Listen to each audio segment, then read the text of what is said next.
Welcome to online class our. তোমরা যারা বর্ধমান বিশ্ববিদ্যালয়ের অধীনস্থ কলেজে পড়ছো এবং 2025 সালে থার্ড সেমিস্টারে এক্সাম দিতে চলেছো, আজকের ভিডিওটি তাদের জন্য। আজকের ভিডিওতে আমরা ইতিহাস মেজর পেপারের সাজেশন নিয়ে আলোচনা করব। তোমরা প্রত্যেকেই জানো ইতিহাস মেজর পেপারে দুটি পেপার রয়েছে।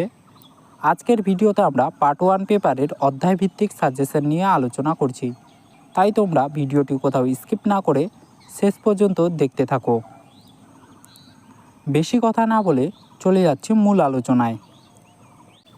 তোমরা প্রথম অধ্যায় থেকে যে সমস্ত প্রশ্নের উত্তর 10 মার্কের পড়বে সেই সমস্ত প্রশ্নগুলি দেখতে থাকো। প্রথম প্রশ্ন, খ্রিস্টপূর্ব 6ষ্ঠ শতাব্দীতে ভারতের রাজনৈতিক অবস্থা কেমন ছিল? এই সময় ভারতে কোন ধরনের শাসন ব্যবস্থা বিদ্যমান ছিল লেখো। অথবা প্রশ্নটি ঘুরিয়ে আসতে পারে, খ্রিস্টপূর্ব 6ষ্ঠ শতাব্দীতে ভারতের রাজনৈতিক অবস্থা ব্যাখ্যা করো। তারপরের প্রশ্ন, মগধ সাম্রাজ্যের উত্থানের পটভূমি আলোচনা করো। তারপরের প্রশ্ন, আলেকজান্ডার ভারত আক্রমণের কারণ ও ফলাফল আলোচনা করো। 10 মার্কের জন্য এই 3টি প্রশ্নের উত্তর তোমরা খুব ভালো করে পড়বে। তারপরে 5 মার্কের যে সমস্ত প্রশ্নগুলি পড়বে, প্রথম প্রশ্ন, টিকা লেখো মহাজনপদ। অথবা প্রশ্নটি ঘুরিয়ে আসতে পারে, মহাজনপদ বলতে কী বোঝো? অথবা 16টি মহাজনপদ কী ছিল এবং এদের গুরুত্ব ব্যাখ্যা করো। তারপরে প্রশ্ন, টিকা লেখো আলেকজান্ডারের ভারত অভিযান। দ্বিতীয় অধ্যায় থেকে তোমরা 10 মার্কের যে সমস্ত প্রশ্নের উত্তর খুব ভালো করে পড়বে। প্রথম প্রশ্ন, চন্দ্রগুপ্ত মৌর্য কীভাবে মৌর্য সাম্রাজ্যকে সুসংগঠিত করেছিলেন আলোচনা করো।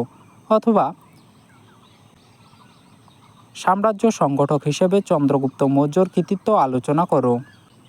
তারপরের প্রশ্ন, অশোকের ধর্মের মূলনীতিগুলি কী কী ছিল তা বৌদ্ধ ধর্মের দ্বারা কতদূর প্রভাবিত হয়েছিল আলোচনা করো।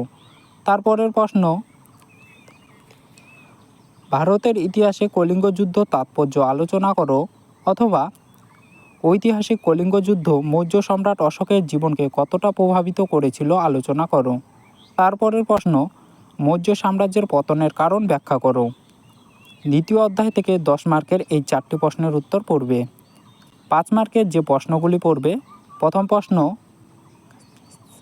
মেগাস্থিনিসের ইন্ডিকা সম্পর্কে টিকা লেখো। তারপরের প্রশ্ন, টিকা লেখো মৌর্য যুগের শিল্পকলার সংক্ষিপ্ত পরিচয়। তৃতীয় অধ্যায় থেকে 10 মার্কের যে সমস্ত প্রশ্নের উত্তরগুলি পড়বে খুব ভালো করে। প্রথম প্রশ্ন, বিজেতা ও শাসক হিসেবে গৌতমীপুত্র সাতকর্ণীর কৃতিত্ব পর্যালোচনা করো। অথবা সাতবাহন বংশের সর্বশ্রেষ্ঠ শাসক কে ছিলেন তার কৃতিত্ব আলোচনা করো।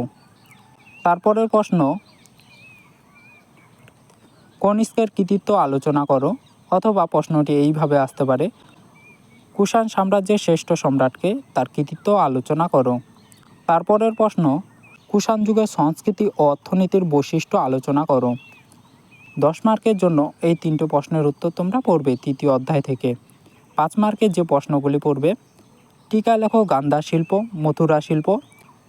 3 নাম্বার প্রশ্ন, শুঙ্গ ও কানব্য বংশের শাসনকাল ও তাদের অবদান আলোচনা করো। এই প্রশ্নটি তোমাদের 5 মার্কের হিসেবেও আসতে পারে, আবার 10 মার্কেরও আসতে পারে। তোমরা 10 মার্কের করে রাখবে। চতুর্থ অধ্যায় থেকে 10 মার্কের যে সমস্ত প্রশ্নগুলি পড়বে, প্রথম প্রশ্ন, গুপ্ত শাসন ব্যবস্থা সম্পর্কে আলোচনা করো। তারপরের প্রশ্ন, গুপ্ত সাম্রাজ্যের পতনের কারণ ব্যাখ্যা করো। তারপরের প্রশ্ন, গুপ্ত যুগের শিল্পকলার বৈশিষ্ট্য ও গুরুত্ব ব্যাখ্যা করো। 5 মার্কের যে প্রশ্নগুলি পড়বে, গুপ্ত যুগের গিল্ড বা নিগম সম্পর্কে লেখো। গুপ্ত যুগকে ভারতের ইতিহাসে সুবর্ণ যুগ বলা হয় কেন লেখো। তোমাদের ইতিহাস মেজর 1 বা পার্ট 1 পেপারে 5টি ইউনিট বা অধ্যায় রয়েছে। আমি 4টি অধ্যায় থেকে সাজেশন দিলাম। এই সাজেশনগুলি তোমরা ফলো করে যাও, তাহলেই 100% কমন পেয়ে যাবে। ভিডিওটি আজকের মতো এইখানেই শেষ করছি। চ্যানেলে যদি নতুন হয়ে থাকো, চ্যানেলটিকে সাবস্ক্রাইব করে পাশে থাকা নোটিফিকেশনটি অন করে দেবে আর বন্ধুদের কাছে বেশি বেশি শেয়ার করবে।